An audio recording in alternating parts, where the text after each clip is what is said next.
परिवार में खुशहाली के लिए, देश समाज और साम्राज्यता के लिए अपने को 6 वस्तुओं की आवश्यकता होती है। सबसे पहले अपने परिवार, अपने समाज और अपने राष्ट्र की सुरक्षा के लिए अशी की शिक्षा बहुत जरूरी है। जो पशु कुछ समय पहले बहुत नम्र थे, उन पशुओं में आक्रामक रूप पैदा हो गया। वे पशु अपनी पशुता पर आ गए हैं, इसलिए अब किसी शस्त्र के द्वारा उन्हें भयभीत करके अपनी रक्षा की जाती। एक समय और आएगा जिसमें हर व्यक्ति की आकांक्षाएं बढ़ेगी और बढ़ती आकांक्षाओं के कारण शक्तिशाली लोग अपनी शक्ति का दुरुपयोग करेंगे। उनसे बचने के लिए तुम्हें शस्त्र स्वीकार करने होंगे और उन शस्त्रों को सीख करके आप अपनी और अपने राजा की, अपने प्रजा की संपूर्ण सुरक्षा कर पाएंगे। इसलिए सबसे पहले असी प्रहारण की विद्या में आपको देता। जी महाराज, मुझे सिखाइए। मैं आप देखेंगे ये 2 लोह शस्त्र हैं जिन्हें तलवार कहते हैं।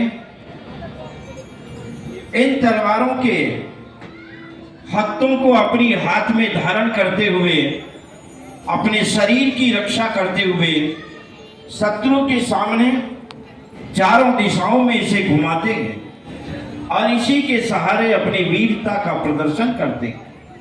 इससे शत्रु भयभीत होगा और वो अपनी शत्रुता छोड़ करके भाग जाएगा। महाराज, इससे हम रक्षा करेंगे, हम समझ गए। जय हो दीनानाथ भगवान ऋषभदेव की जय। हे प्रजाजनों, जैसे जैसे कर्मभूमि काल की रेखाएं बढ़ेगी, उस समय हुंडार सर्पणी काल होने के कारण व्यक्ति का वय, व्यक्ति का उत्सेद, व्यक्ति की बुद्धि क्रश होती जाएगी।